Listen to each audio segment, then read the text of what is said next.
Yes. Let's begin. Did you have lunch? Okay.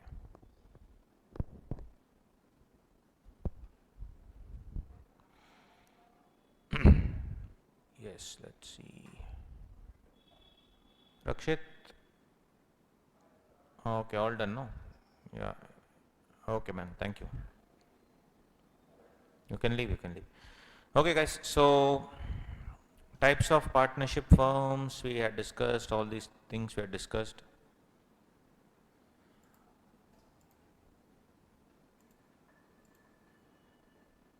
Yeah.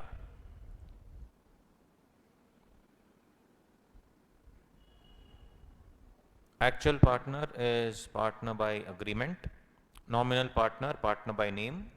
Sleeping partner, person who contributes to capital. A person who doesn't have any active participation in the business. We have seen sub partner is a partner of a partner.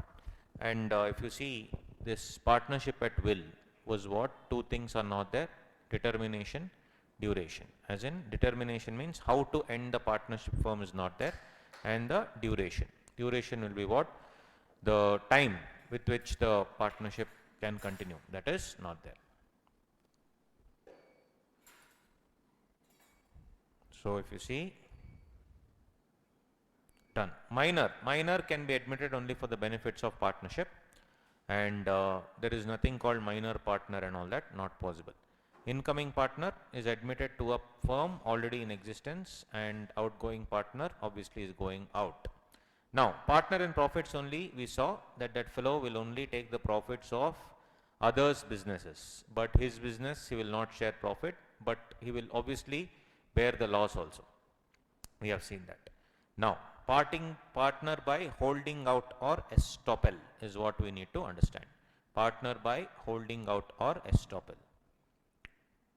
Now, we will write it down and try to understand what is this holding out or estoppel.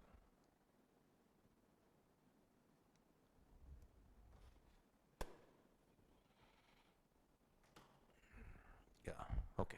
So,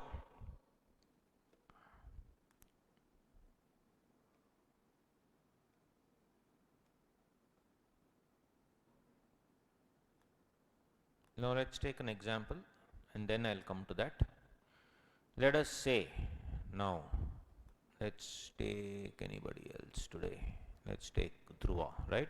Now Dhruva has, now very simple. I have told that Dhruva is a partner of Advait Learning. Okay, I have told him. I have told everybody. Or Dhruva by his actions has told that he is a partner of Advait Learning. Correct? He has represented himself to be a partner, or he has knowingly allowed somebody else to represent him as a partner. So when I told that Dhruva is a partner, when I told that Dhruva is a partner of Advait Learning, he is keeping quiet. Secondly, if I have told that Dhruva himself has told that he is the partner of Advait Learning, and I have also kept quiet. So this dialogue, after he told, he comes to each one of you and he says, now Advait Learning has to collect 1000 rupees extra for some cost, something he'll tell, and you all genuinely believe him. Okay. So first what has happened? When he is representing himself to be a partner, I am keeping quiet. Sometimes I have only told, yeah, Dhruva is our partner, no tension, like that. But is he really a partner? No. I didn't mean partner in terms of partnership act, but I simply would have meant, okay, he's our agent, he's our partner. So generally you use the partner for many things now. So if you see for us, my online classes partner is Punarvas Jayakumar classes. That's the best part. I am also the director of Advait Learning, and I have the online streaming venture also. Correct. So the thing is, there are Advait Learning and Punarvas Jayakumar classes actually partners as such? No. But you'd simply say that the online partner and the offline partner, then the streaming partner, you would have seen streaming partner Netflix. So if you see like that, I would have told Dhruva is the partner, that's it. But you guys really thought that he is the partner of Advait Learning. So when Dhruva asked for that money, 1000, 2000, whatever money, you all gave him. So Dhruva has called, Dhruva has, called what? He has actually asked for that money. He has taken that money, and what has happened? He has now absconded. He has taken that money and he has absconded. Right? Completely absconded. So what has happened now? When he has absconded, tomorrow, if anything happens, when he has absconded means what, guys? I hope you know the meaning of absconded. What is absconded? Escape. Escape. Escape is escaped, nowhere to be seen. So Dhruva has absconded, and you guys, all the students are in Advait office now asking for the money back. Now can I tell I will not give you, because first of all I only had told Dhruva is my partner, and moreover when he told I kept quiet. So today can I say no, is not a partner? No. Obviously I'll have to pay that money back to you, because he has collected without my knowledge only, and he has aram se escaped now. So tomorrow when Dhruva is caught, let's say Dhruva is caught in Goa, full enjoying his, right? So I catch him and I want to sue him. And even you guys, all of you catch him and you also want to sue him. Now the thing is, what can Dhruva say that liability now will not be applicable because I was not a partner? Can he escape liability by telling no, that is not a partner? What do you think? Can Dhruva escape? No. Because the law says, bro, when PJ told that you're a partner, you shut your mouth. When you told you're a partner, PJ shut his mouth. And now you're aram se coming and telling you took all the profit and went. But now when you're coming to, what do you say? Now when I say please pay, now you're telling no, I was not a partner. So will he be liable? 100% yes. He will definitely be liable. So that is the concept of, partner by holding out. The word holding out means he is representing himself to be a partner. Dhruva is representing himself to be a partner, hence it is called as holding out. And tomorrow, is law stopping him from escaping punishment? Yes. In Goa, when I am asking him to face punishment, he is trying to escape. Will law stop him from escaping? Answer is yes. Law will definitely stop him from escaping. That concept where law is stopping him from escaping is called estoppel. That's the concept, estoppel. So both are the same, partner by holding out or partner by estoppel. Estoppel means law stops you tomorrow from escaping. You cannot escape aram se just because you today took the money claiming yourself to be a partner. So that is partner by holding out or partner by estoppel. Clear? Yes or no? So, yeah. Tell me. Yeah. Anyway, when I do this this chart now, you'll understand. Don't worry. Right? So first, who is he? Yes. Now Dhruva. So when I say anyone, right? Who by words spoken,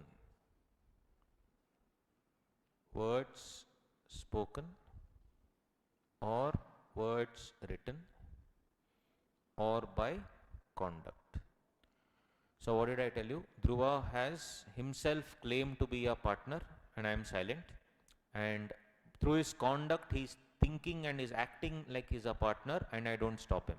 Words spoken or written or through his conduct has represented himself to be a partner. Represented himself to be a partner. I told you Dhruva himself told that he is a partner, or knowingly allowed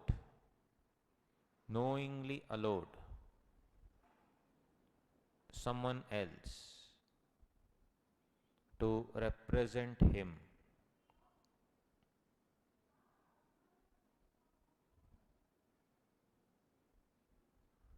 as a partner. Represented himself as a partner and knowingly allowed someone else to represent him as a partner. Not just this, guys, not just this. Then what did I tell you? You guys trusted that he is a partner. You guys, all of you trusted that he is a partner, and on that faith that he is a partner, what did you do? You gave money to the firm. So most importantly, plus. Plus means and. On the faith of such representation. On the faith of such representation. On the faith of such representation. What have you given, guys? You have given credit to the firm. Credit means you have given money to the firm. So, will Dhruva be liable or not liable? Yes, such person. In this example here, Dhruva. Here also such person, Dhruva, shall be liable. For what will he be liable, guys? For all those acts for which he has taken money. He will not be liable for all the acts of the firm. He will be liable for that act of the firm for which he has given representation and taken money. So only he is liable only for that 1000 rupees in my example. He will not be liable for all the debts of the firm. No, he is not a partner. He is only partner for this particular thing because I have to charge him. So the concept of him representing himself here, or knowingly allowing somebody else to represent him or knowingly allowing someone to represent him is called as holding out. Representing himself or knowingly allowing somebody else to represent him is called as holding out, right? That is called holding out. And here, does law stop him from escaping? Answer is no. So here, if I say, does the law allow him to escape? Or does law stop him actually? Stop him from escaping? Obviously, yes. And hence, that concept is called as estoppel. This is the scene. Lokesh, understood? Yeah.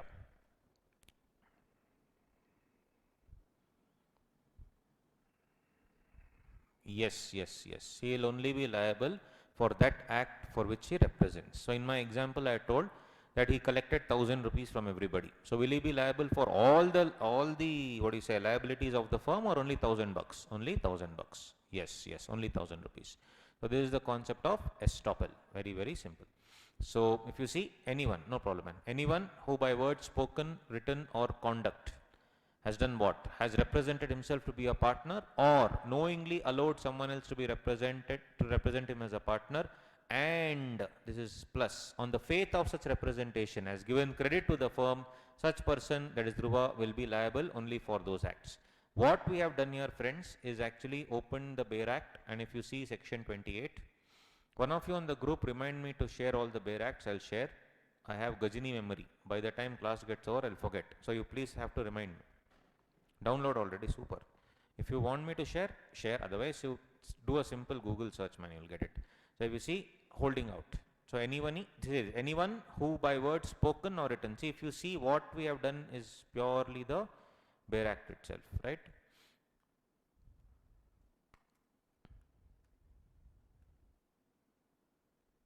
One second.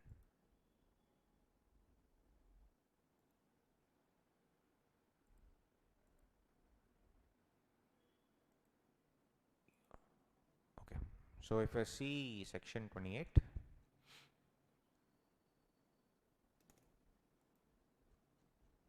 section 28, what all did we do is the same as what is given in the Bayer Act. So check it out. Anyone who by word spoken or written or by conduct represents himself or knowingly permits himself to be represented, to be a partner of the firm, He is liable as a partner in that firm to anyone who has, on the faith of such representation, given credit to the firm.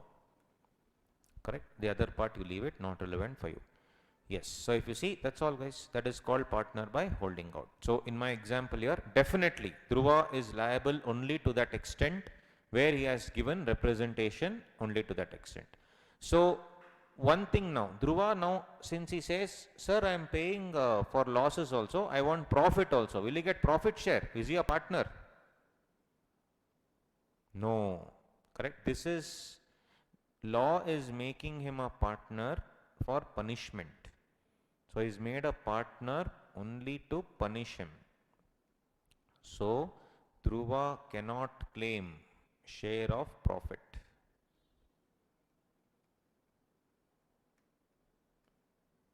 Right? Dhruva cannot claim share of profit. He is only there to absorb the loss. Technically, there is partner in profits only, but there is no concept of partner in losses only, actually.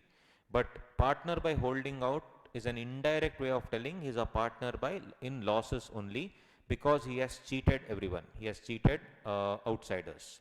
So that is the scene. Anyone can sue him now, and of course the firm will be liable, and the firm can in turn sue Dhruva for representing himself to be a partner.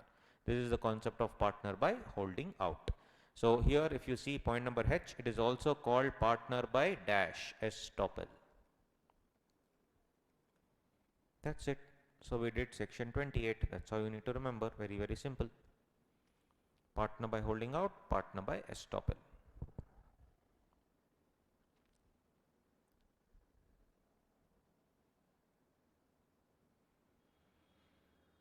Very simple, guys.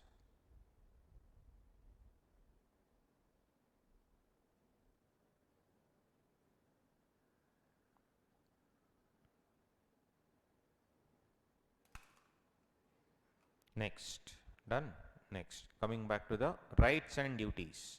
Rights and duties. So if you see in the Bayer Act, guys, rights and duties are given. If you see, let's just quickly go through. See, section 6 we did, 7 we did, 8 we did, 9. 9 talks about general duties of partners, right? And this 11 also talks about rights and duties of partners. 12 also talks about rights. So basically the rights and duties are governed by 9, 11, 12. 9, 11, 12. And of course you can add 10 also because it's a duty. Rights and duties are covered under 9, 10, 11, 12 of the Partnership Act. 9, 10, 11, 12. And there are certain mutual rights and duties also. You can think of 13. So again guys, I am telling you, section numbers are really not important. No need to remember. If you see, we are just going by the sequence. One thing you only tell me, if we do everything as per the Bayer Act and study everything, is there any out of syllabus thing that they can come? No. And if we study everything in depth, like the way we are doing now, in a different way, not blindly reading the ICI material, but actually reading in a different way, concise material, and then doing the additional material. Did you read the additional material yesterday? Did you understand? Yeah, right? So if you see, that's the beauty of it. So we have designed it in such a way that once you study the additional material, life will be smooth, no tension. So yeah, all this, if you see from beginning only we started. We saw 3, 4, 5, 6, 7, 8, all done. Now 9, 10, 11, 12, 13. So 5 sections is merged into this, whatever I am doing now. This is sections 9, 10, 11, 12, 13.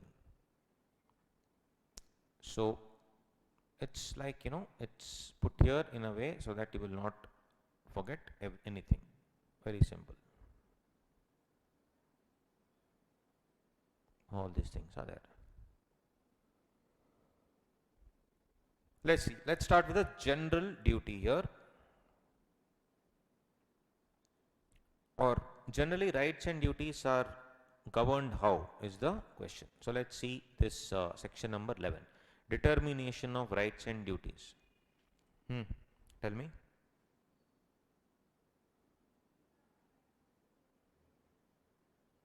What is general partnership?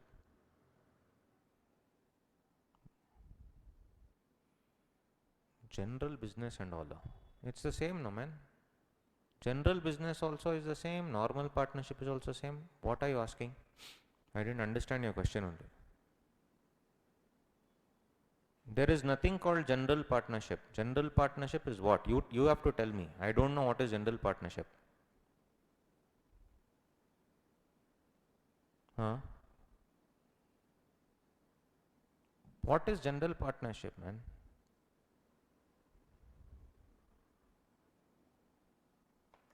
Correct. Huh? So any business that you do is partnership in general only, no? And in that the term will be either fixed for 3 years, term will be fixed for 5 years, term will be fixed for 15 years, or it will be partnership at will. Illa. You don't do full analysis, man. You listen to the class. This one guy, what's your name? Manoj. Full irrelevant analysis you do. Really, that's not needed. Because I have been observing what you're doing is simply unnecessary analysis. You are seeing word by word. It is very, very wrong to read like that. You will get full confused. See, when I'm telling you, what you tell me now, what is the difference between general business and business for 4 years? Tell me. Time period. So similarly, if I ask you what is the difference between general business and business where anything can come to an end anytime, what's the difference? Same. So general partnership and partnership at will. General partnership means what? Now if tomorrow, let's say me and you do some business, okay, so that is general partnership only for normal trade. Now that can be for a fixed term. So we can say Manoj and I will enter into a contract for 3 years. That is a general partnership only for fixed term. Then I can say me and you can enter into a contract for at will. At will means what? Me and you, let's go on, do the trading forever. But in case I don't like you or you don't like me, in future something may happen where, I don't like the way you do business or you don't like the way I do business. So what will happen? We will end it. How will we end it? That's called partnership at will. In partnership at will, how we end it is not given only. So tell me, in partnership at will, now to add on to his question, I am asking everyone, in partnership at will, when duration is not given or how to end is not given, how will you end it? Or is it that partnership at will is like permanent, you can't end it at all? What do you think, guys? How to end it? How do you end it? How? Like for example, we'll leave he'll just leave just like that. Oh, so you're saying that the partnership has to be registered first? So if, let's say if it's an unregistered partnership, how will, now me and you are in partnership at will. Now who asked that question? Manoj. Me and Manoj are in the, what do you say, partnership at will. Okay. Now he doesn't like me. Now he wants to end the partnership form. When I say he doesn't like the way I do business, I don't like the way he does business, it went on for some 3-4 years. So I want to end it now. How do we end it?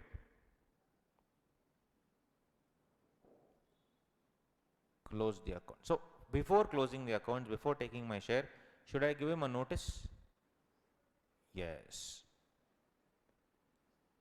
Perfect. One of them will give the notice to the other person. So very simple, guys. That's what I told. General partnership means general trade. So that institute material, no, they have added so many things in that.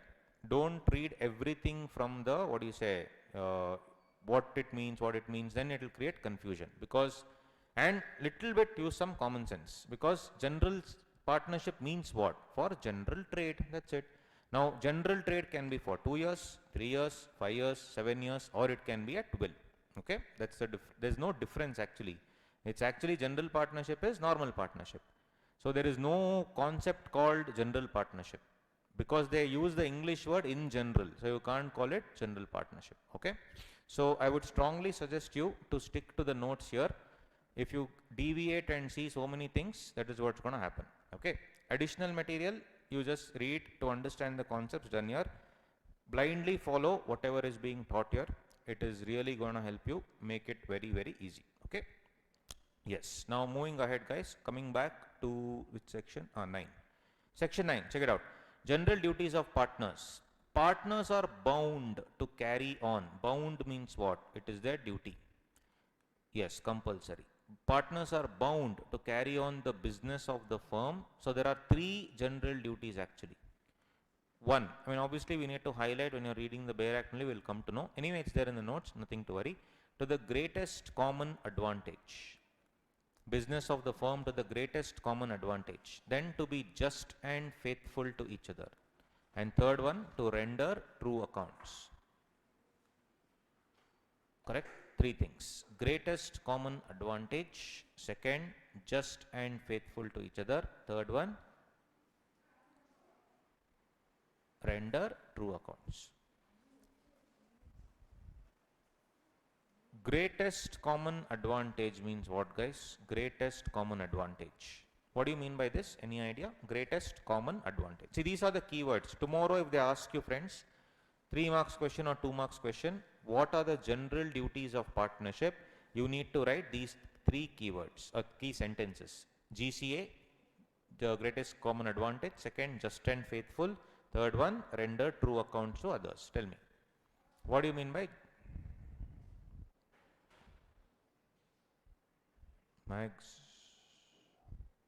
common interest of earning maximum profits? One second. One second, guys. So you keep listening. One second. Just.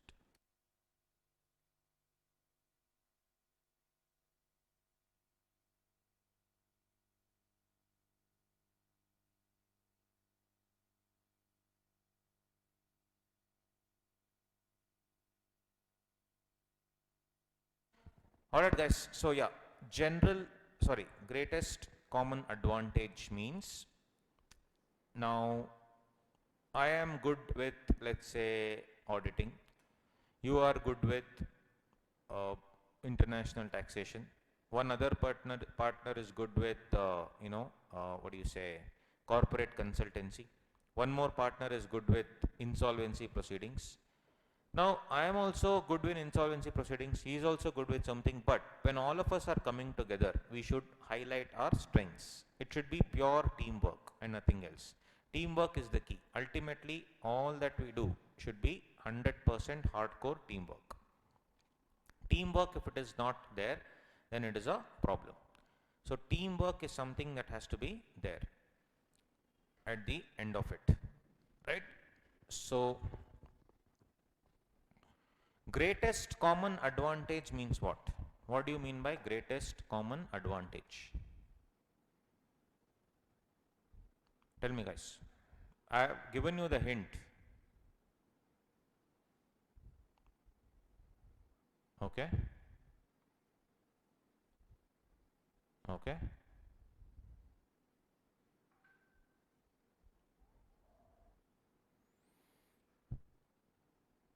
To work as a team. Okay. Then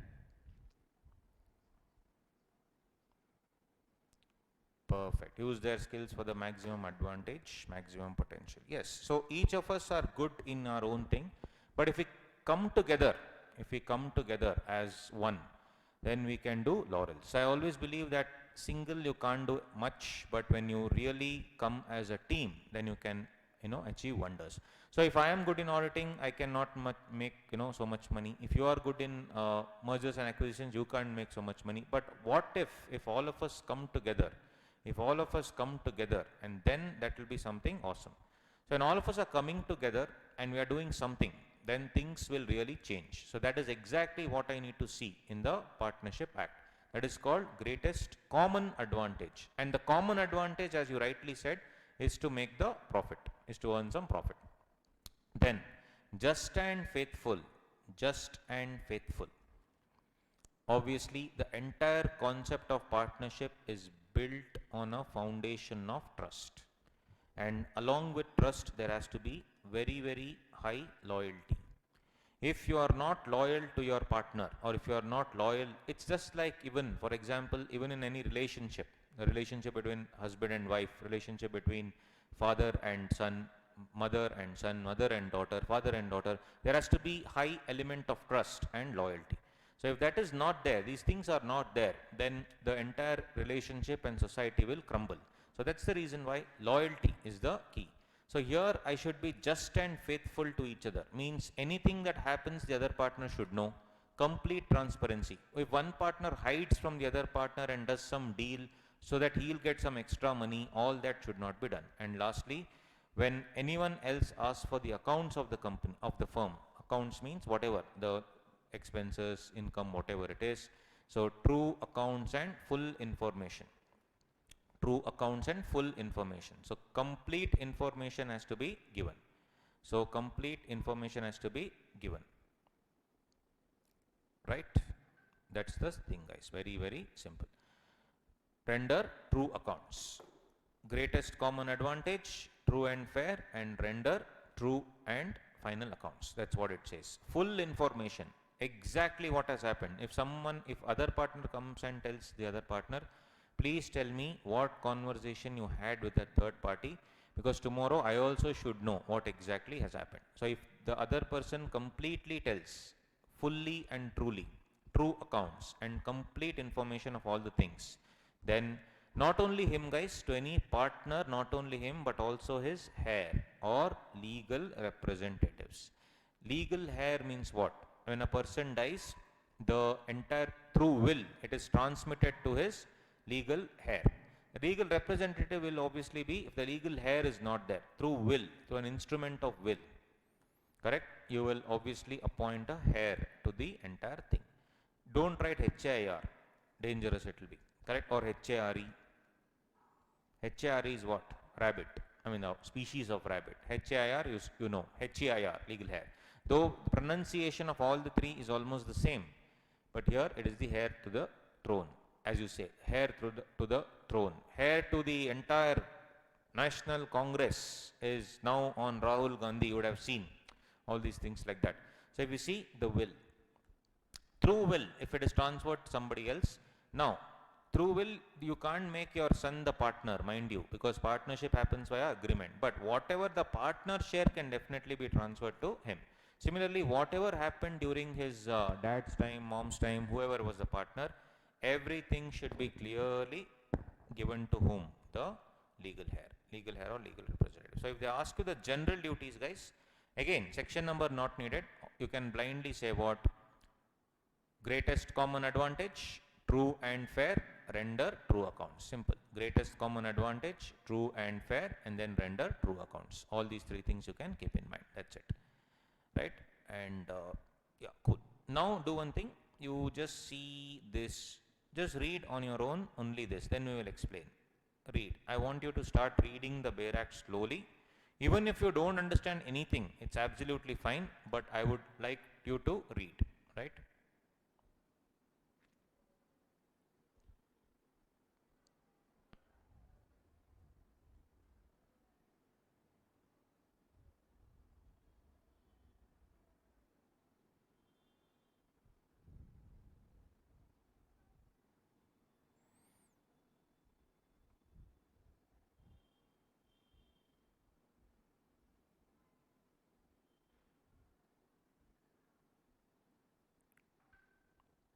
Read. Coolly read. Even if you don't understand anything, it's absolutely okay, guys. But read. Try to understand. I will explain. Don't worry.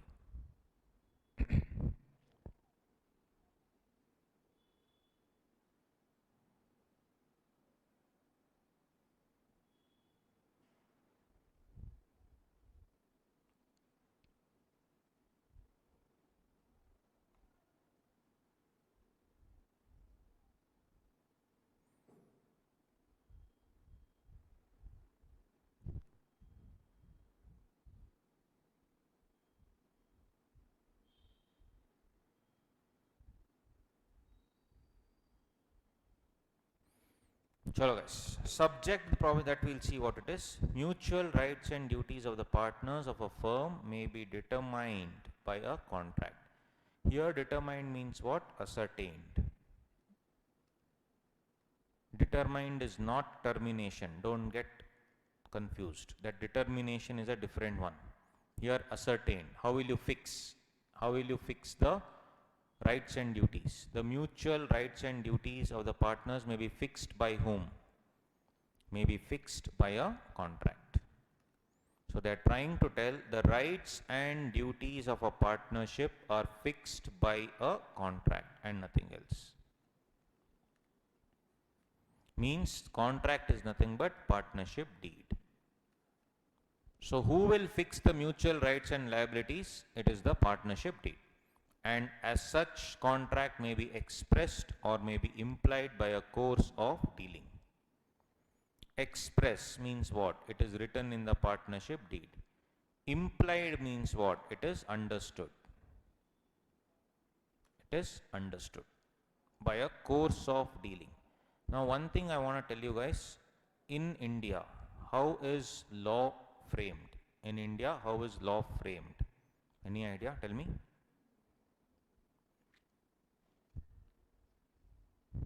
How?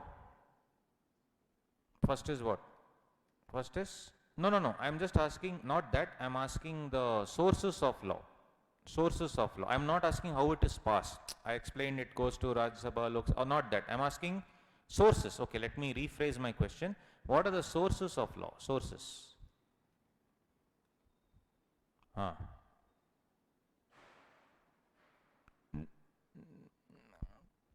No. I'm just asking which body, which is the main wing of our country, which will frame the law. No. Is it the executive? Is it the judiciary or is it the legislature? Judiciary? Judiciary frames the law? It is the legislature, guys, not judiciary. Legislature. Judiciary just interprets the law. The judges who are sitting there will not frame the law, mind you. So that is one common mistake that we do. Judges do not frame the law. Judges just interpret the law. So basically the main source of law would be the legislature. So how legislature? That Prime Minister's office and other things, whatever you said, correct. The legislature. Not just Prime Minister's office, even the opposition can, give a bill.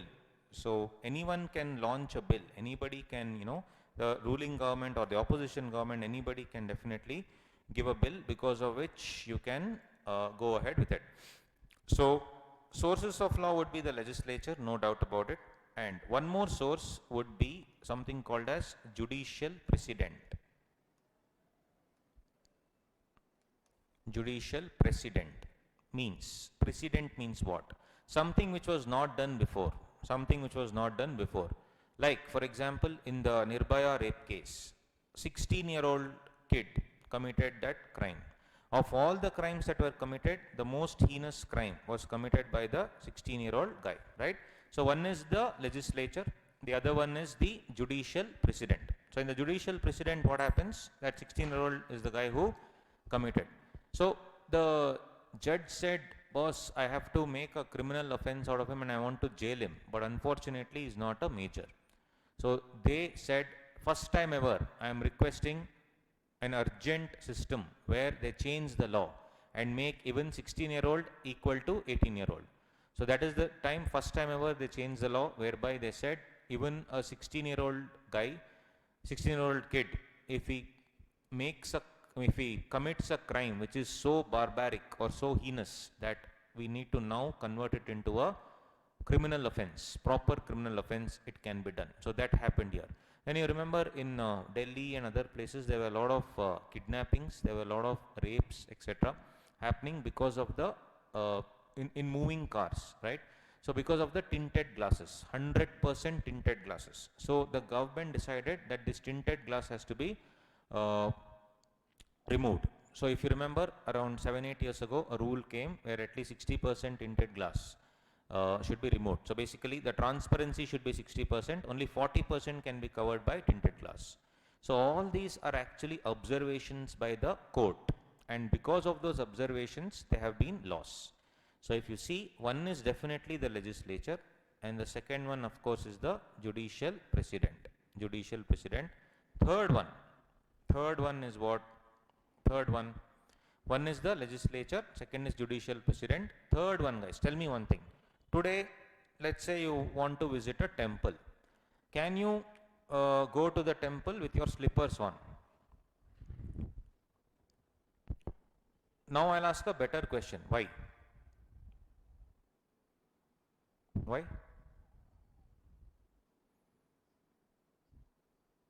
Is there an act? Is there an act called Removal of Chappal Act?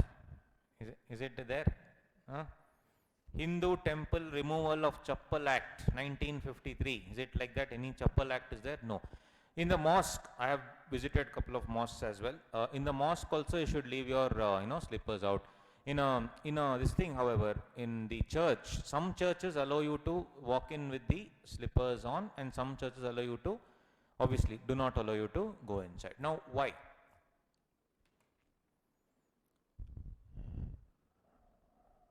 Unholy.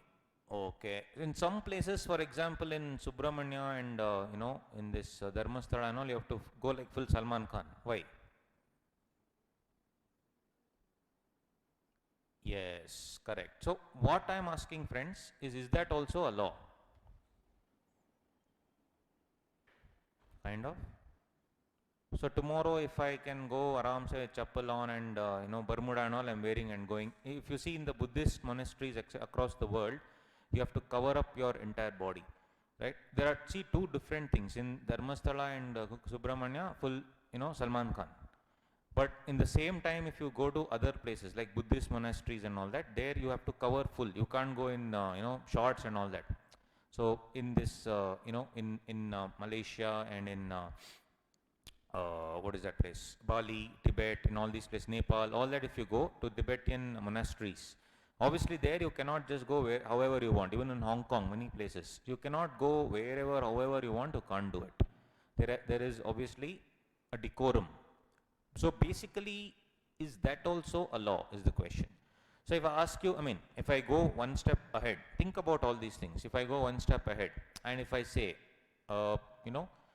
one set of people in our country have meat, one set of people do not have meat. Now you cannot say they are wrong, you cannot say they are right. It is actually 100% wrong to think like that. On the other hand, now for example, one more to add on to it. So one set of persons, one set of religion say that no problem, I can have any kind of meat. One set of religion says any kind of meat is okay except pork. One kind of religion says I will have anything that moves I'm going to eat, like Chinese. Anything they move, they're going to eat, correct? And then they eat bats, cockroach and all. Cockroach farm is there, guys, in China. I was seeing that video. They're simply on cockroaches going, they'll just pick it up and eat. Crazy fellows. So if you see, what I'm saying is, now, the thing is, you cannot say that is right, that is wrong, and all those things. So in India, for example, I'm saying, you would have seen Hindus feel that having beef is a sin. On the other hand, all the other sects who actually eat meat, they say it's part of the meat. So now the question is, now if I ask you to debate on this, now as you rightly said, whatever thoughts you are accustomed to from childhood will come out, correct? It may be thoughts of your parents or thoughts of your surroundings or your own thoughts. Definitely your own thoughts, that also will come out. So my question is very simple. All these things in our country, are they laws as well, or they are not laws? They are not laws. So in that case, why did the entire thing go to the Sabrimala issue, where the Indian constitution said that freedom of liberty, women should be allowed into Sabrimala, whereas the Sabrimala trust said, boss, it is a custom in our country not to allow women into Sabrimala. You can go to so many other temples, you want to come here only, is what they said. Whereas these fellows said, yeah, I want to go there because my country gives me the freedom to do whatever I want. So as long as I'm not harming anyone, it's okay. So then the Sabrimala trust said, but you're harming our sentiments, you're harming our religious sentiments. Same with the Hindu-Muslim debate that we are having. In India, friends, because of our multifarious religions, multifarious, caste, creed, culture, etc., the customs and tradition also is a law, believe it or not. It is the law of the land. It is the law. That is exactly why we are fighting. So now the thing is, Christian, Hindu and Muslim are fighting, telling this is our land. Definitely each of us is our land. But the thing is, who will have this legal right over that land? If you see the Ayodhya dispute, so it went up to who actually owns the land. So that is one part. But the second part is the customs. Sabrimala issue was about the customs. So whether the customs, it is rightful on my part to allow women or not. Then the triple talaq issue, where in the Islamic Sharia law, if you say talaq 3 times, it would amount to divorce. So is that actually constitutional? Sabrimala asking women not to go inside, is it constitutional? All these is a fight between legislature and customs. In between, the poor judge is sitting and saying, what the hell have I gotten myself into? Are you getting it? So in India, it's a wonderful country whereby even customs and tradition form an important law. Just think about it. Your parents would have told you, don't cut your nails on Tuesday, correct? No? Don't go for haircut on Tuesday. Why? Ask them why next time. Correct? So the thing is, they'll say, you shut up and sit. That is not anything like that. It is a custom. Simple as that. So they'll say also, don't cut nails at night. These are all the customs and tradition that we have been following. During any festival, there is a custom and tradition, right? So some temples, offer something. Some other temples offer something else. There is always a custom and tradition in our country. And we need to honor and respect that custom and tradition. But in a country like India, there are so many customs, so many traditions, and so many people following various things. In each sect only there is a subsect, sub-subsect. So how much to follow, what to follow? It is crazy.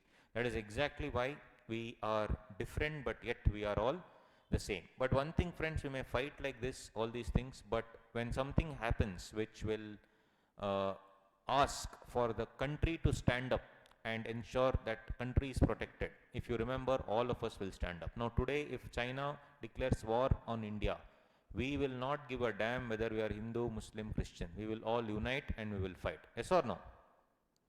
Right? So that is the beauty of our country. Infighting is happening like crazy. I'll look at me, that fellow Muslim. You'll look at me, that fellow Muslim. This, you will look at other fellow, this fellow Hindu. I'm just saying it's happening. It's the truth. I'm only stating facts. I am not inciting any sort of thing in you. I'm stating facts of life.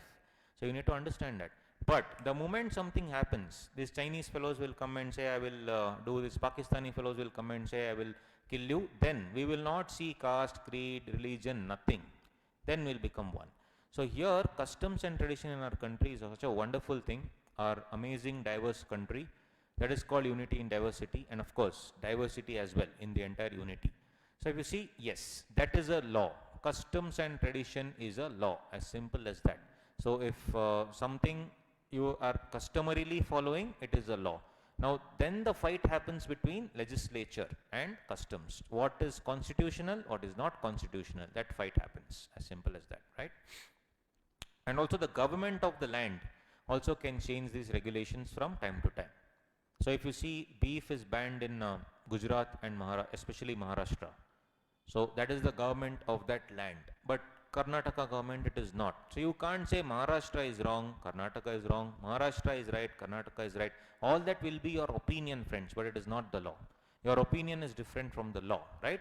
So if you see, that's the thing. So ultimately, all of us, irrespective of caste, creed, etc., is governed by the Indian Constitution. And Indian Constitution gives us the right to choose our freedom of religion, freedom of expression, freedom of speech, and the personal liberty, where I can go wherever I want, provided I do not harm the other person, right? That is the bedrock of all the religions of our country. Now why I am telling you all these things is to explain you one concept. We do not have anything written. It's all based on customs. So since it's all based on customs, we need to understand one thing. What is that thing? Let's see.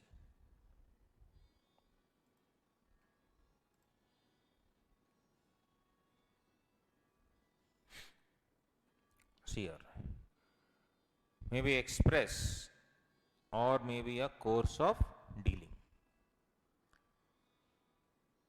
Course of dealing means what, guys? Course of dealing will be what is done during the customs. This is based on customs. So the rights and duties either will be decided by the contract, partnership deed, or it will be decided by a course of dealing, that is customs. Your customs and tradition are such that the rights and liabilities of partnership are decided since 20 years. Since 20 years, a partner is drawing remuneration. There is nothing written, but since 20 years, customarily, according to his customs, he is withdrawing remuneration. Is it valid? Yes. So, Partnership Act is one such act which actually gives value to the customs. That is called course of dealing. Means during the course of his dealing, customarily, as part of his custom, he is actually doing it. That is called as course of dealing. Implied means what? Understood.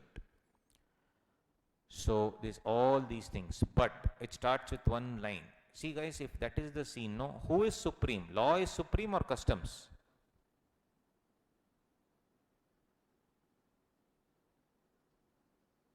Sorry? Who is supreme? Law or customs?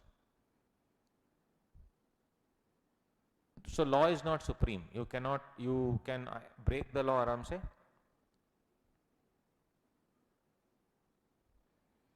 Equal stand? No. Actually guys, law is supreme. Whatever the law of the land is supreme. That is exactly why if you see Sabrimala case, the customs lost. Right? In the triple talaq case, customs lost. Because you should always understand that the number one law in our country is the Indian Constitution. If Indian Constitution fails, guys, it will be havoc in the entire market, havoc in the entire country. Your constitutional rights will be zero. So, what has taken here? It says subject to the provisions of this act. See, that is the importance of that line. Subject to the provisions of this act.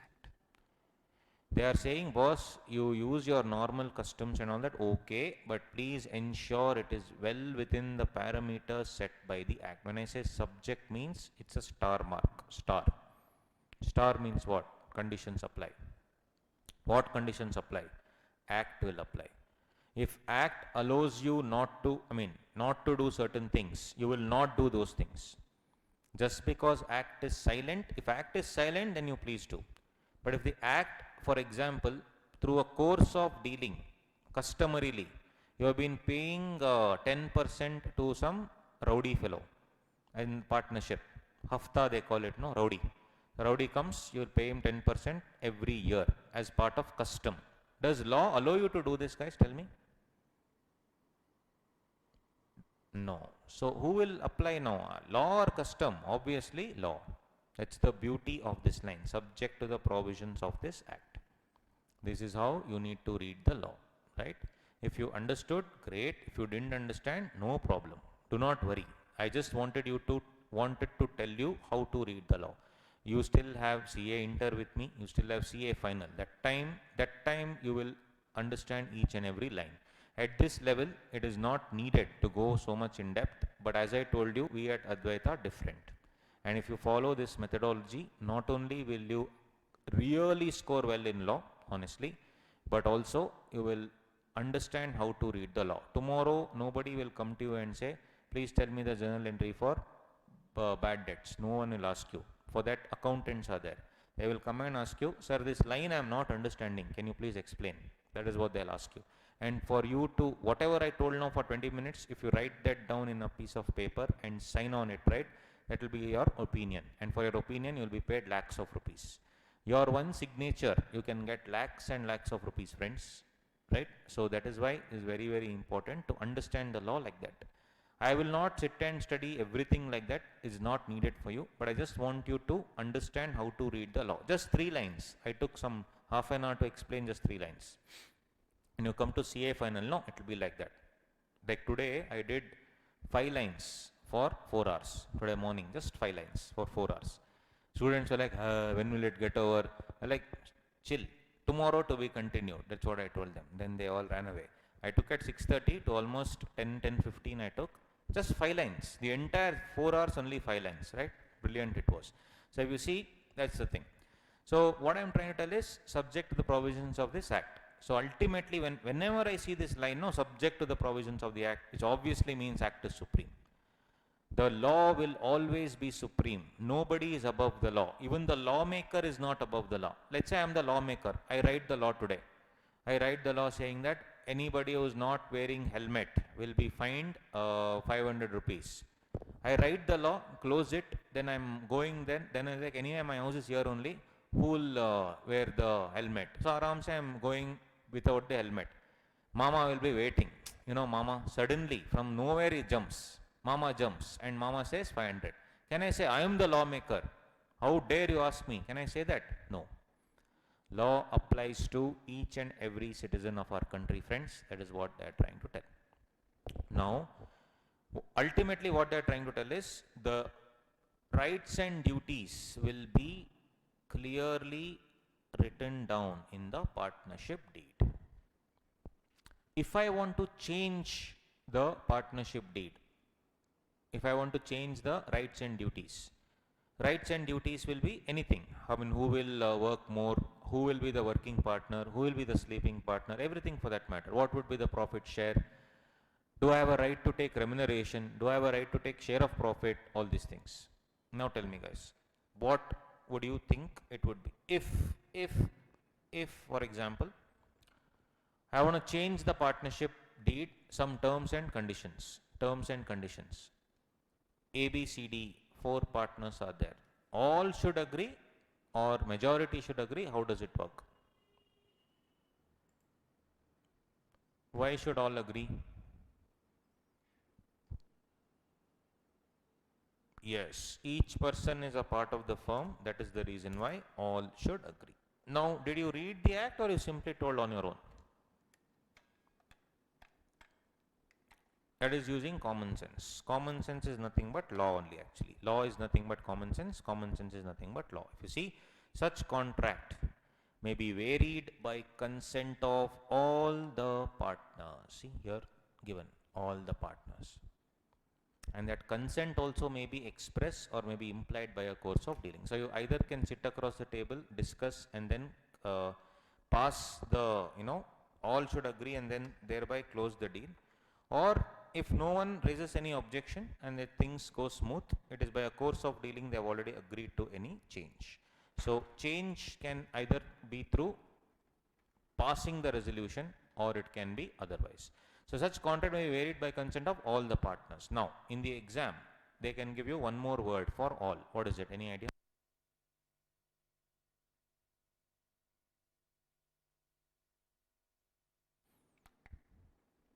Yeah, I said they can give one more word for or. All. They can give one more word for all. Can you guess what is that word? They have given also in the exam. Suddenly in the exam you will find that word. Nowhere you will find that word. Suddenly in the exam you will find that word. One more word for all is what, guys?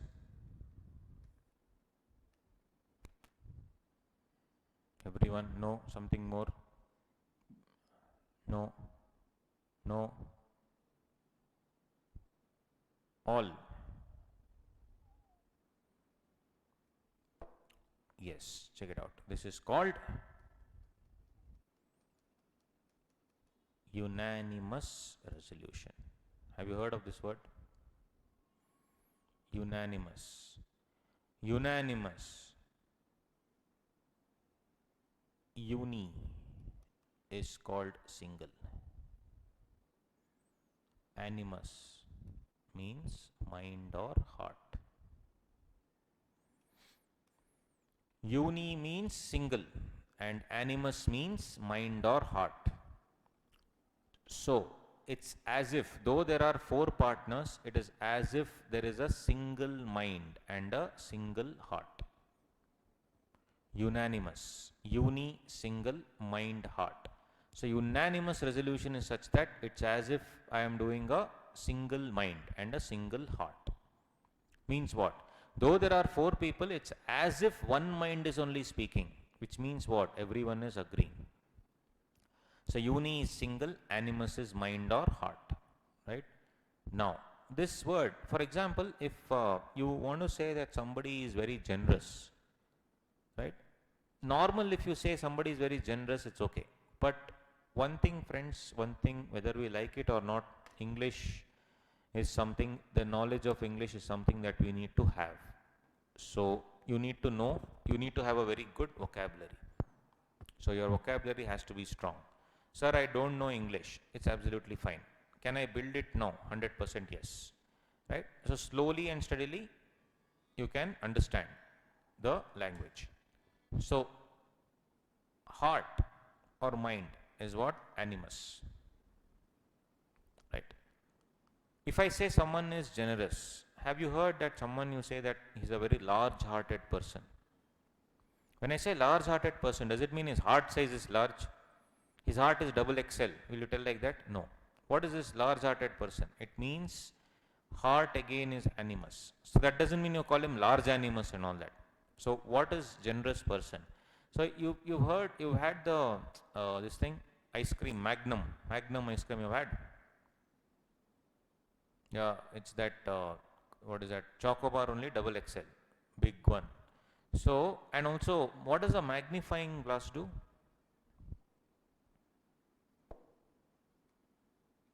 Bigger, yeah. So, magna means enlarge generally.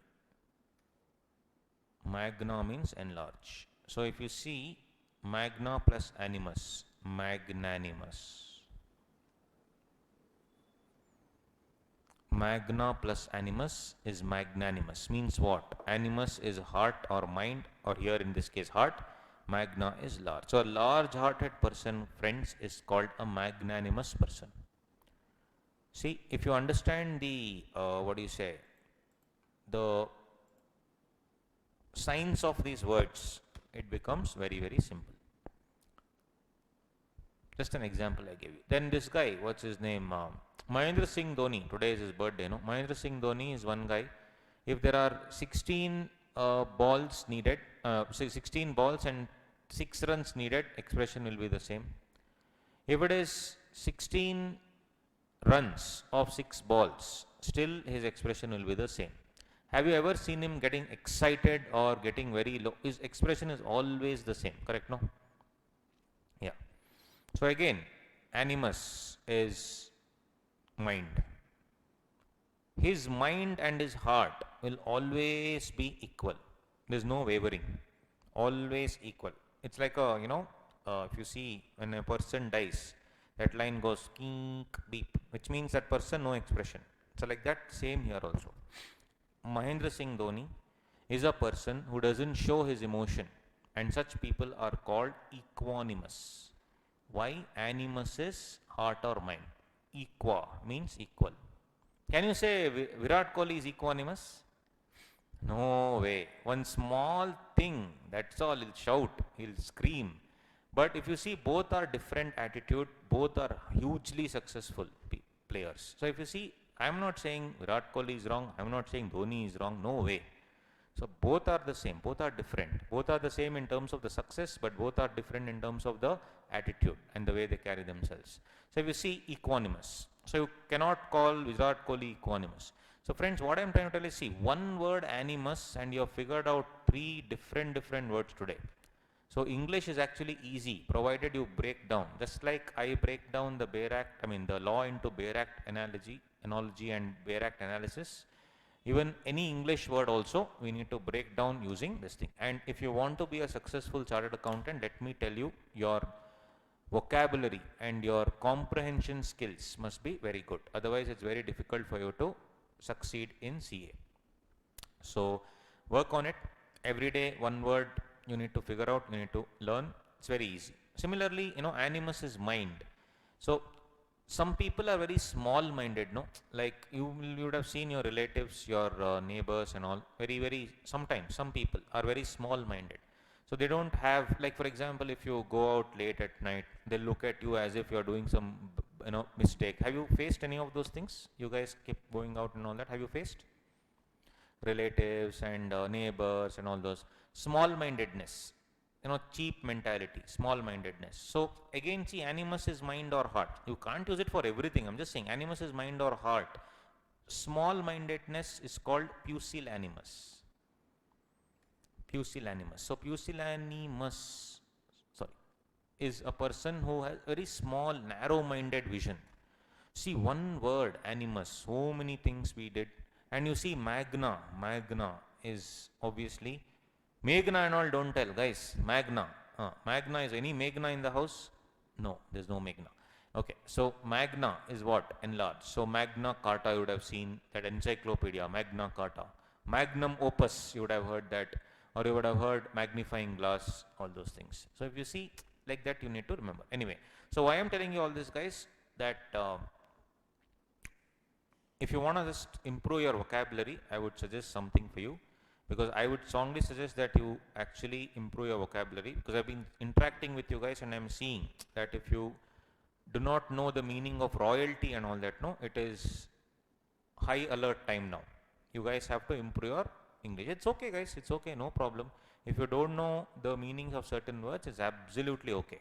But there's always, you should always have the, zeal to learn. Correct? You shouldn't be like, hey, I don't know. Crib, no, I don't know.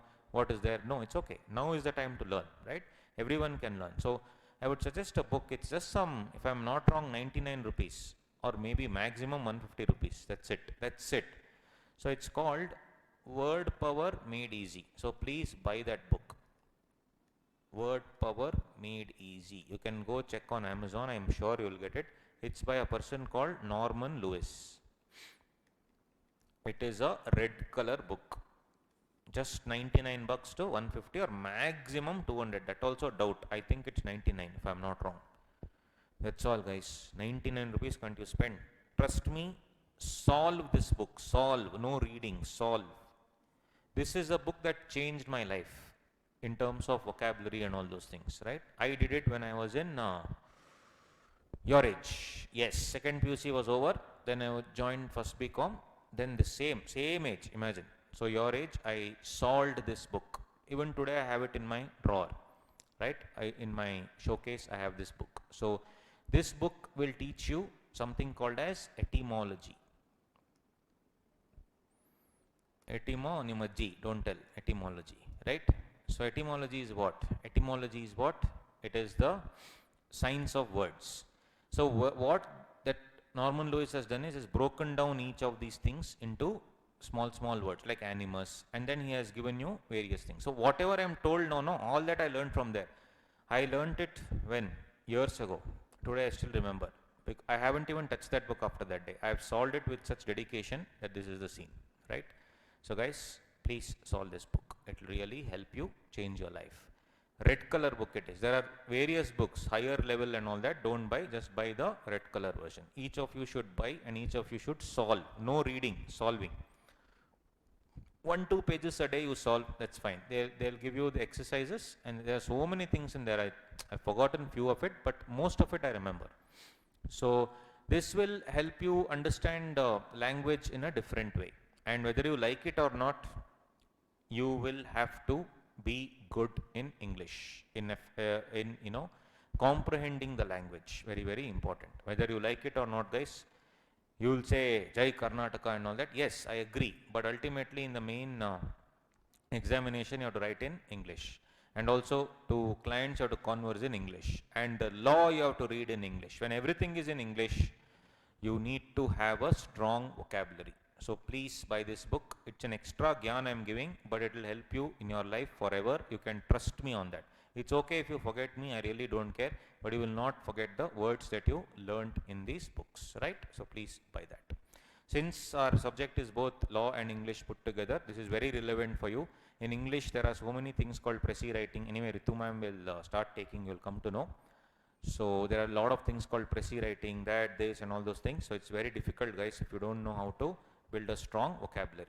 So please ensure that you solve this book. Will you buy? Yes, full Norman Lewis is making, oh super you are. Norman Lewis is full profit, he's making profit because of me. Anyway, I think he's no longer there also, some old guy will be, but brilliant book it is, superb. How much is it? 99, huh? Whoever, 179, they've increased off. Super. But yeah, it's 172. Okay, it's worth it. It's worth it.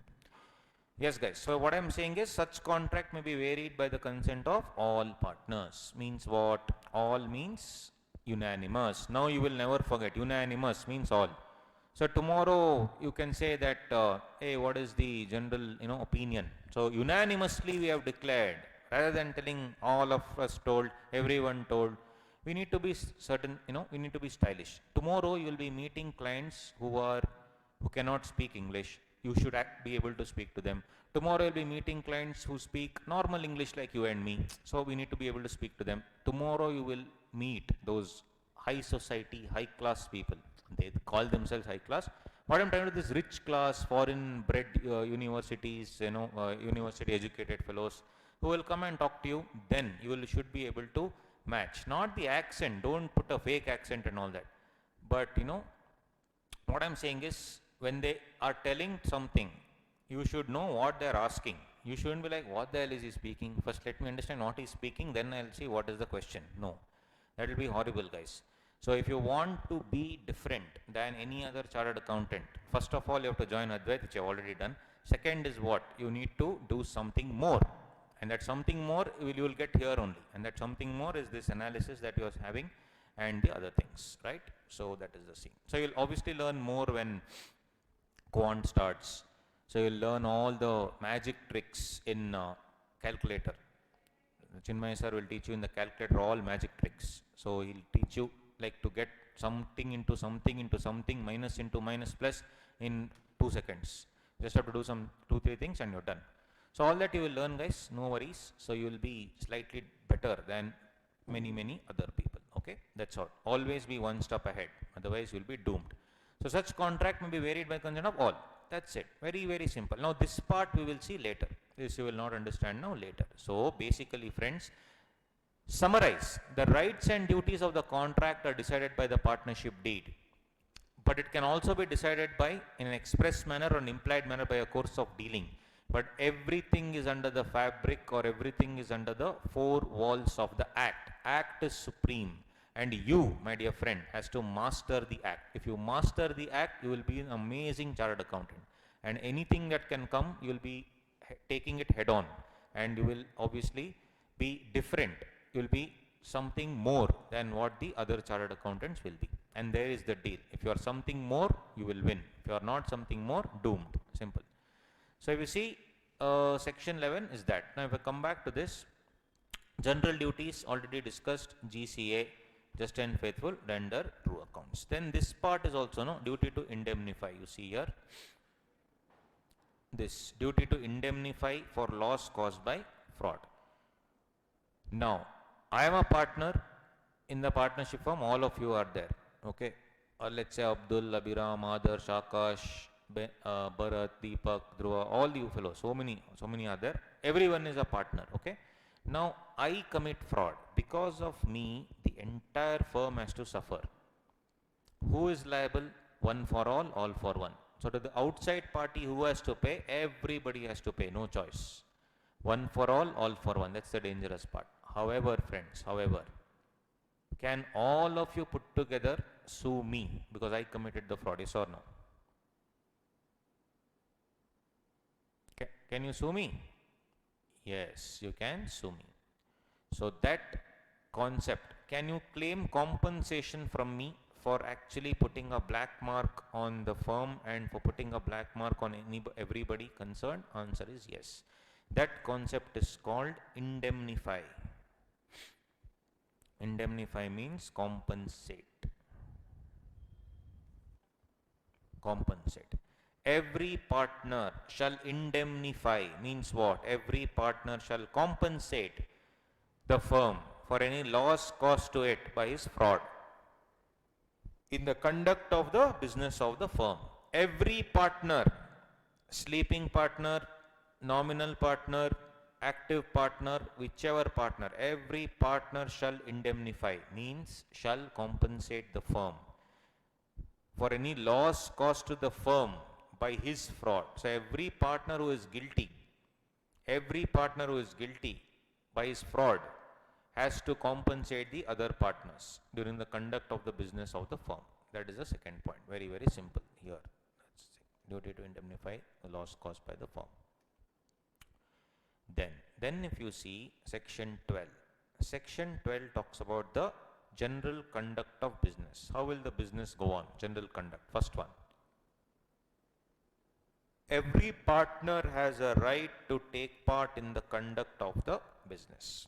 So every partner has a right to take part in the conduct of the business. Means what? Every partner should work in the business. But you would have heard of the concept of sleeping partner. Here this dialogue, what it is telling, every partner has the right to take part in business. Means every partner is an acting partner. But you have heard the concept of sleeping partner.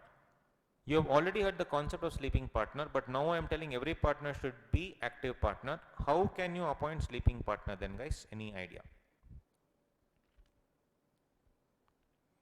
Only right. Good. That is one part. It is only right. Next. It is only right. It is not a duty. It says every partner has a right. Good observation. Next. Next.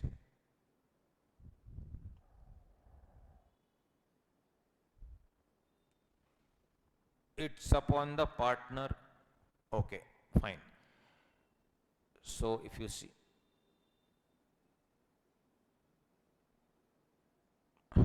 good. So any one of them acting for all, correct. So one is the right here, which is correct. Then you said any of them acting for all, correct. Then Amala, next. Third one. Three things are there. Two you have already told. One more you try. It's there in the screen. Answer is right in the screen in front of you. I want you guys to slowly interpret the law. Aram se, no tension. Answer is right in front of you. I am not doing anything. Try. Even if you are wrong, it's okay. Try. First is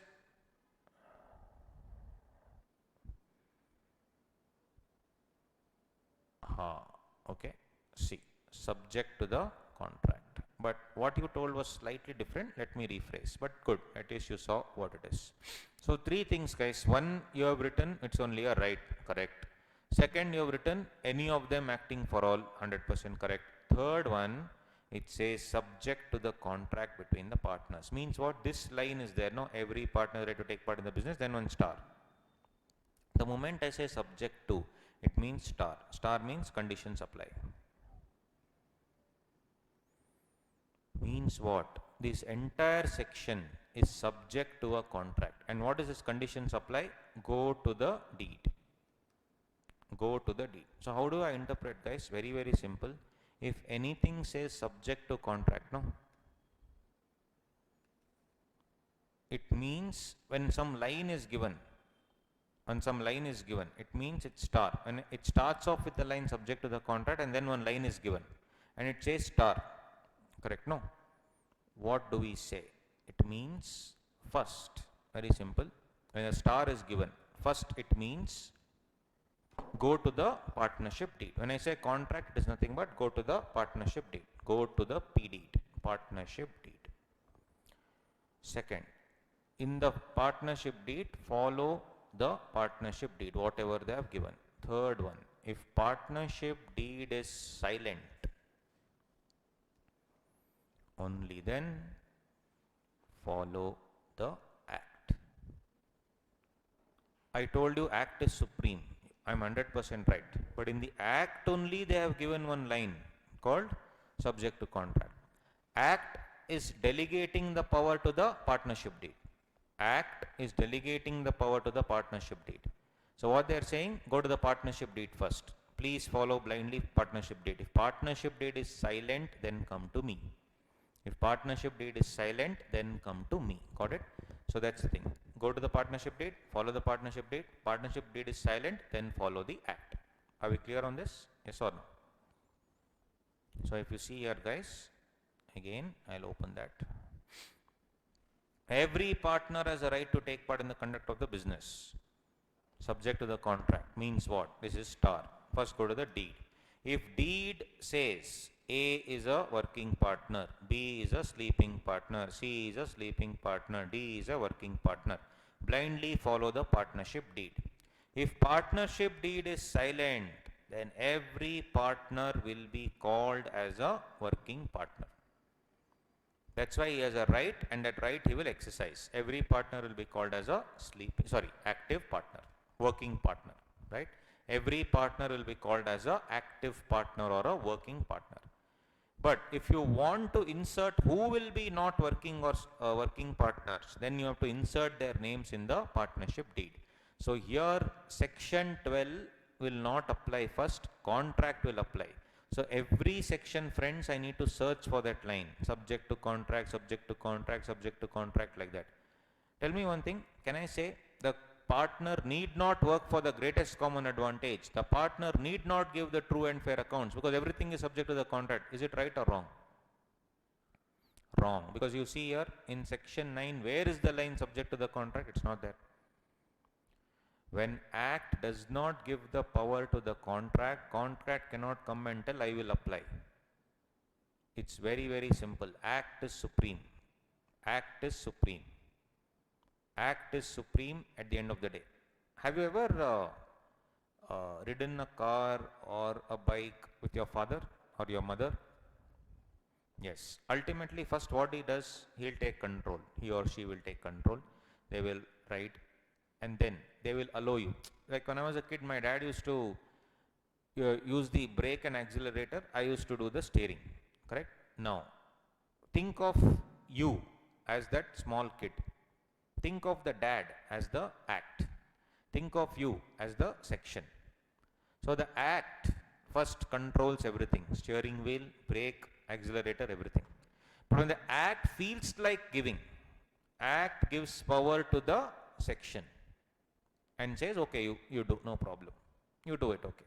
So there you take control. Means what? Whenever the line subject to the contract is there, act is giving power to the partnership deed. Section says, okay, partnership deed, you do whatever you want. But there are some cases, friends, where act will not give power. For example, general duties. For example, duty to indemnify. Imagine if this line started with subject to the contract, dangerous. In the contract I can insert, any person who commits a fraud need not indemnify. Is it right or wrong? 100% wrong. So that's why, friends, every line I need to try and see what they have given. So if you see here, subject, and you see next section, there also they have given subject to the contract. This you will understand, you see. A partner is not entitled to receive remuneration for taking part in the conduct of the business. General meaning, you forget about subject and all. Can a partner take remuneration? Answer. Can a partner take remuneration, yes or no? He can take. But here what is given? That you leave. I am just talking about this line, only this line. Forget about subject. Can a partner take remuneration? Generally. No, you cannot take remuneration. So if I want to take remuneration, what should I do? Mention it in the contract, that's all. Mention in the contract. Now I'll ask you a question. Because you have read the Bare Act, you will 100% answer. In the exam, if they say, if the contract is silent, means partnership deed doesn't tell anything. Can you take remuneration or not take?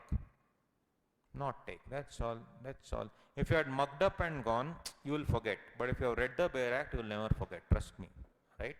So that is why, guys, Bare Act analysis is the only way to study law. All other ways are stupid, and I'm telling you honestly, all other ways are stupid. Let any person tell whatever he wants. This is the truth. I have suffered the same in CPT. I did not study the way it has to be studied. I have suffered in CA Inter also. I did not study the way it has to be studied. So from personal experience, I'm telling, any other method other than the Bare Act method is absolutely shortcut method, which you will definitely pass the exam, but you will not pass in life. I am teaching from the objective of you becoming a CA and minting money, because ultimately it's money is needed to survive. I'm not saying money is everything, but money is needed to survive. But clearing the exam also should be kept in mind. I can't talk some nonsense, some indirect stuff and some other things other than the subject. Let's stick to the subject, but let's study in a way that it has to be studied, nothing else, okay? Good. Now, one more thing. If contract is silent, contract doesn't tell anything, what is the profit sharing ratio? Equals. Here the partners are entitled to share equally in the profits earned and shall contribute equally to the losses sustained. I want to have a different percentage. Can I do it? Why? Subject to a contract. Friends, if this line was not there, could you ever have had a different profit share? Yes or no? No. That is the beauty of the Bare Act. Small line.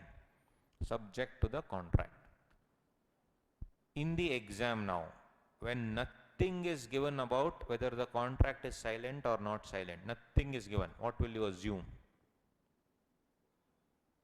No, what I'm not about this, I'm generally saying, will you assume that the contract is silent or when the contract tells something? What will you assume? Always assume that partnership deed is silent. Correct. Should always assume that partnership deed is silent. Unless otherwise given, unless ulta is given in the question. We should always assume that partnership deed is silent. Correct? So, when you say partnership deed is silent, it means what? Definitely partner is not entitled to receive remuneration. Definitely partner are entitled to share equally the profits and losses. Definitely the partner has a right to take part in business. Everybody will be called active partners. That's the beauty of these lines, subject to the contract. Beauty of this line also subject to the contract. One line changes the entire history and destiny and the interpretation of the act. One line. If that subject to contract line is not there, then you can never have a different ratio. It should always be equal. One small line changes the entire thing. Tomorrow you will also, as a chartered accountant, they will come to you and they'll say, please draft the partnership deed for me. 3 people will come and say, I'm doing a business, but there are these small gray areas that we have, so we would like you to draft the partnership deed. By the way, guys, it is true. You will have to learn drafting. You have to draft the partnership deed and all that. That time, think about it. If you don't know how to read the Bare Act, correct? And if you are sitting in front of your client and the client is telling how much to charge, I mean, tell me, sir, what are your charges? But what you are thinking, oh, in foundation, I read some stupid textbook. This particular point, I left it in choice in the exam. Cheh, I should have studied that day. Like that, if you think, that fellow will ask, sir, how did you become CA? Which fool passed you in the examination? So guys, always think ahead. Don't blindly go to this. Don't have a pusillanimous mindset. Oh, only foundation. No. Open up. Inter and final is there. When you are learning law, think you are already a chartered accountant. Like the way if you think like that, no, only then you will pass the exam. I am again telling you, if you only read the textbook, no, you will 100% pass. If you don't attend my classes, you will 100% pass. I have no doubt about it. You will read something, mug up something, go right. But tomorrow, when a client is sitting in front of you, you should know what he is asking. Even if you don't know what he is asking, you should know where to check. If that becomes a no, then it is shameful that you are a chartered accountant. I always am known to, I have many enemies. You know why? Because I tell on the face. For me, no, there is no back talking. When you come on your face, I'll tell. I'm always very frank. So I'll not be telling, no, sir, you should do like this. On your face. If it's right, if it's wrong, it's wrong, right? If I have to appreciate you, I'll appreciate you. If I have to blast you, I'll blast you. I'm always direct. So that's why I have a lot of people don't like me because of this only. I don't care because I am very direct. I will support you to the last minute. And if you have made a mistake, I'll tell you also in a nice way. I'm always there for you. But people who are all these, double game and who twist and turn and talk, I don't like. I'm a straight talker. Come to the point, talk and get out. Simple. So if you see, I'm simply telling you, if you do not study the way this has to be studied like this, you will definitely pass. But will you pass in life? No. I am teaching you all these things like this, guys, only because I made the mistake of not studying like this. CPT and Inter, I really struggled like crazy because I did not study. Nobody was there to teach me. So I made a promise that day to myself that I knew deep down inside I want to become a teacher. Once I become a trainer, I will ensure that whoever attends my class, I will teach the way it has to be taught. No other way. Simple. Okay. So there is no choice for you to tell, no, I don't know some other method. No. My only method is this. So if you like this method, stick on. Otherwise, you can go anywhere you want, no problem. Because one thing I'll tell you guys, you will still pass wherever you go, you study on your own, you'll still pass. But tomorrow, I am always thinking that you're already a CA. So when I see these names, I don't see these names. I see CA Abdul, CA Abhiram, CA Adar, CA Aka, CA Isha, CA Bharat, CA Benaka, CA Deepak. Like that, I only see your CA names. And if I see those CA names, it means that you should study this way, right? That's my only objective. So coming back, friends, let's see here now. Every partner is bound to attend diligently. Tell me what is the meaning of diligent? It's okay. It's okay even if you don't know. Try. See the context here, friends. See the context. Every partner is bound to attend diligently to his duties in the conduct of the business. Without seeing the dictionary and all that, try. Sincerely, correct. Then something else. Try. Promptly. Then try. It's okay if it's wrong. Try. Diligently. It's okay if you're wrong. It's okay. Absolutely no problem. Try it out. Carefully. Yes, you're right. All of you are right. Sincerely, carefully, responsibly. It's called diligently. So every partner is bound to attend the duties diligently. Now, guys, for everything you'll put subject to contract or you'll see the context. For everything you'll use this line. Huh? Does it mean the partnership deed may say some people may act irresponsibly? Do you think any partnership deed is like that? No. So for everything, don't go there. Use it according to the context, how they are asking. So for this, no need to go to subject to contract. It will be a stupid interpretation. Correct? No, interpretation is an art. So you need to see, okay, for this may apply, for this may not apply. You will not learn this very easily. Slowly, we are in foundation, then you come to inter. Inter also will do all the same way. Then you come to final. After that only you will learn. No problem. There is lot of time. 3-4 years. In that you will master the art. Right? Slowly. We are slowly going. So we see every partner is bound to attend diligently. So diligently means what? Responsibly, you are right. Carefully, you are right. Everything you are right. His duties in the conduct of the business. Perfect. So every partner, everywhere every partner is there. Now tell me one thing, guys. Can I, as a partner, do I have the right to inspect the accounts? I want to see the accounts. As a partner, can I ask for it? Yes. I want to take some copies, some photocopy because I want to go home and check. Can I check? Yes. So you see this. We'll come to this C point, see the D. Every partner has a right to have access and to inspect and copy any of the books of the firm. Access means you need to give me access. I need to see the documents. Second, inspect. I need to inspect the documents. Third one, need to copy. Copy any of the books of the firm. Books means accounts. My question now, in case one partner dies, will the legal heir or representative, will they automatically become partners? No way, no way. If the father is the partner, if he dies, why will I make the son a partner? There is contract, the partnership arises out of contract and not from status. You may be whosoever's son. If you want to be a partner, you need to earn it and you need to pass, do it through an agreement, nothing else, right? So if you see, in the event of death of a partner, you see here, in the event of death of a partner, his legal heirs or legal representatives or their duly authorized agents. Can you tell me the difference between legal heir and legal representative? Tell me. Try.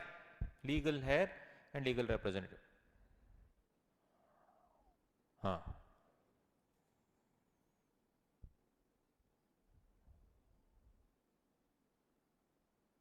Legal heir means generally through the will. whoever he has given, generally his son, daughter and all those things. Legal representative, legal heir is not there, so obviously somebody will represent him. First it will be the lawyer. Lawyer will take over and then he will understand the will, etc. So the lawyer takes over or anybody else takes over, that's called legal representative. Now legal representative can go himself or he can hire one more lawyer. So if I am the legal representative, I can hire one more lawyer. That's why it says, or their duly authorized agents. They shall have the right to access and to inspect and copy any of the books of the firm, obviously.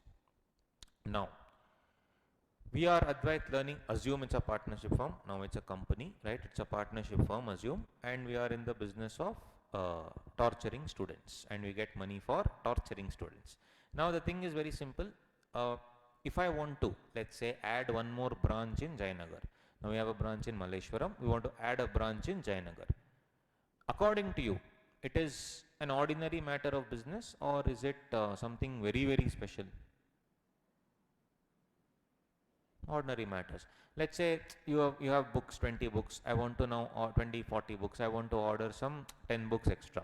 It's an ordinary matter or special matter? During the course of the thing, normal, ordinary matter it is. No extra brains and all needed. Tell me guys, when you are deciding the ordinary stuff, like today let's have lunch together, let's order lunch, whatever it is, ordinarily if I am deciding, everybody should agree or majority? Use common sense. Majority. Like ordinary matters, adding one branch or having some books over, ordinary. But I am changing now from Advait Learning. I want to change it to Advait Spirits. What spirits? Spiritual party, correct? So I want to change it to full NA place. From normal learning place to NA place. Now if I want to change this entire thing, I am changing the nature of business or I am changing some ordinary stuff here? Now should I ask all the partners or only one or majority? See, you all can become lawmakers. Same thing lawmaker also has told here. See, any difference arising as to the ordinary matters connected with the business may be decided by a majority. And every partner shall have the right to express his opinion, obviously, before the matter is decided. But no change may be made in the nature of business without the consent of all the partners. So if I want to change the nature of business, the resolution needed is dash. Answer. Or one more word which you just learnt. Unanimous resolution. That's all, unanimous resolution. But if I have to change the ordinary matters of business, what do you need? Ordinary matters. Majority. Where lunch today? Where dinner today? Where do we go? Today we are going for a trip. Generally we go for a trip with all our students. This time bloody Corona has ruined all the plans. We go with all the, foundation, inter and final. We go for a trip. Superb fun it is. One full day trip we go. This time where trip? We have to go trip from bathroom to bedroom to kitchen. That's all. Sitting at home. Right? So if you see, that's the thing. So if you see that, ordinary matters of business, it is what? Majority. And what do you say? Nature of business, it would be consent of all the partners. Very, very simple. Consent of all the partners. Right? So if you come back guys, here, check out, all these things are there. See, not to carry on, that is we'll see here, right of the partner, take part in business, to be heard and consulted, access to books, equal share of profits. E and F we haven't done, we will see. Basically we all saw all these things. But guys, these rights are dash, means what? These rights are first line of the section. These rights are dash, subject to the contract.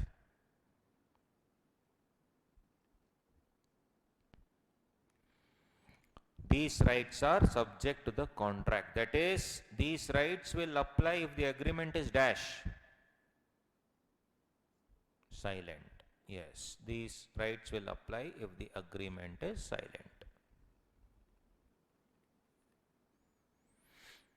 Right? These rights will apply, the agreement is silent. That's all. So the rights are subject to the contract. So we have done these things, then we have seen, and couple of other things we'll see now. Yeah. So if you see, we have like that only finished off section 12. You don't have to remember 9, 10, 11, 12 and all like that. You can remember one shot. So like this you have understood section 12. Next. Come here. These two we'll see in a while. Okay. You see E. Now you are working for Advait Learning. Okay. Partnership firm. Urgently 40 books are needed. Okay. So the CFO is not available. The financial officer is not available. You can't do anything. Now you need it urgently. You are a partner. Obviously you have to protect your firm or whatever. So what you do? You pay from your own pocket for those 40 books and you get it. Tomorrow, can you ask the firm for reimbursement? Because it's actually the firm's expense. Correct, no? Or if any liability comes and if the partner stands and then pays the outsider, can they ask for reimbursement? Yes. So if you see, the firm shall indemnify. This is ulta. There the partner will indemnify the other one. This is the firm shall indemnify a partner in respect of payments made and liabilities incurred by him. By him where? On behalf of the firm actually. On behalf of the firm. On behalf of the firm. So who shall indemnify? The firm shall indemnify. This section if you see was ulta. In this section, partner shall indemnify if that partner commits fraud. Here, firm shall indemnify. Then, when two things in the ordinary and proper conduct of business, and also guys, also I told you in an emergency. Emergency situation, I really need to buy the books. I have money. CFO is not there. Should I buy? Yes. I should put myself as a sole proprietor. I should ask this question. If I was a sole proprietor, would I have bought the books? Answer is yes. So that's the dialogue here. In such acts in an emergency for the purpose of protecting the firm from loss, as would be done by a person of ordinary prudence. Prudence. Prudence means what you have learnt in accounts. What is prudence? Yeah, account for all estimated loss but not for gains. That is prudence. So prudence here is forward thinking. So would I have, in my own capacity as an individual, would I have protected my business? Yes. So if the answer to that question is yes, I would have protected the firm also. So hence, in the ordinary prudence, if I would have protected myself, here also I am protecting myself, so I will pay. When I pay, the firm should pay me back. The firm should pay me back. On the other hand, if I as a partner had to do something, if I commit fraud is one, if I neglect the entire transaction and because of which firm has to pay a loss, bear a loss, should the partner indemnify the firm? Ulta?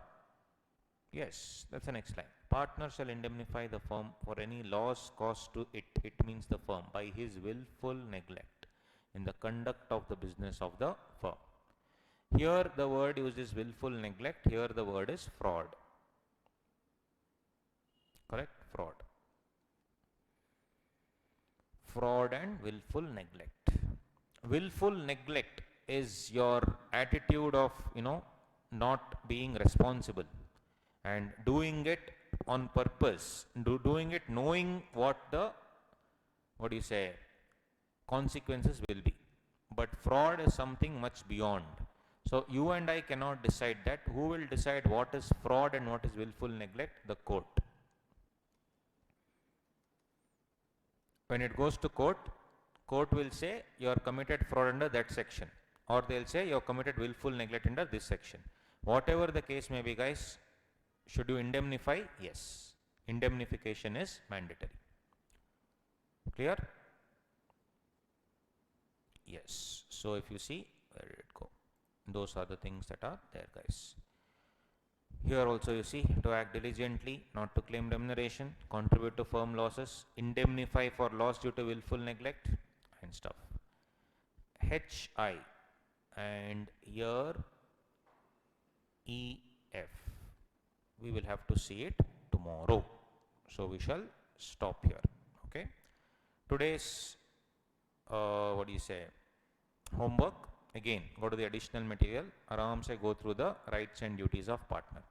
You will understand some, you will understand many, 90%, 10% you will not understand because I haven't done these things. This will take time. Tomorrow we'll aram se do this coolly, right, and we'll finish all these things and go if time permits. I mean, we will not go here, we'll go to the minor points and then we'll come. This also is a very, very important concept, very, very important. We'll see that later. No problem. Aram se coolly, will no hurry. Nobody is running away here. It's okay if I cannot finish my portions in the time. I will not rush up. I will take extra classes. I have never rushed up my batch. Coolly, aram se will do. Understand the law where it has to be. So tomorrow when you are writing the exam, you should have no problem in this subject. Okay. All right, guys. Chalo. See you. Doubt. Sorry. Doubt. Tell me, guys. Tell me. Who?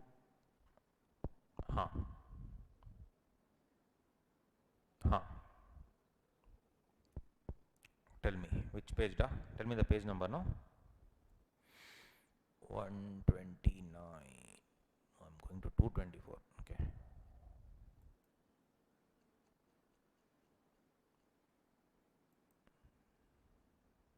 Okay, tell me. Where? Tell me. Which one? Property. Tell me one thing. I have one share in Reliance. Okay. 5 shares in Reliance.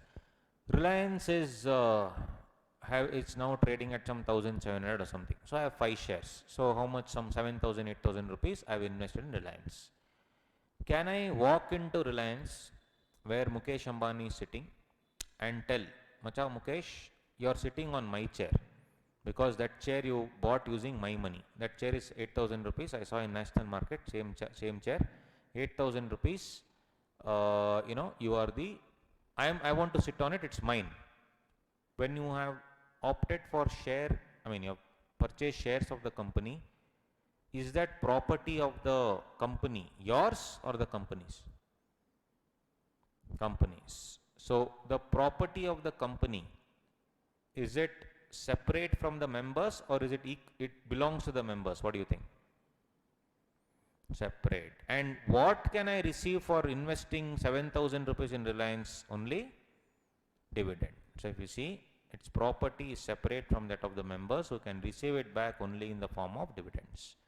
But if I pump in, all of us pump in money, and if we buy a chair for the firm, does it belong to all the partners or belongs only to one? All the partners. So the firm's property is that which is joint estate. Means it is what? It is distinguished from separate estate. It does not belong to any distinct law, but it belongs to all the partners. That is the meaning of property. Are we clear? Clear? Done. Anything else? Okay. Chalo guys. See you then tomorrow. Okay. Ciao. Bye. Thank you. Bye bye. See you. Bye bye. See you tomorrow. Bye bye.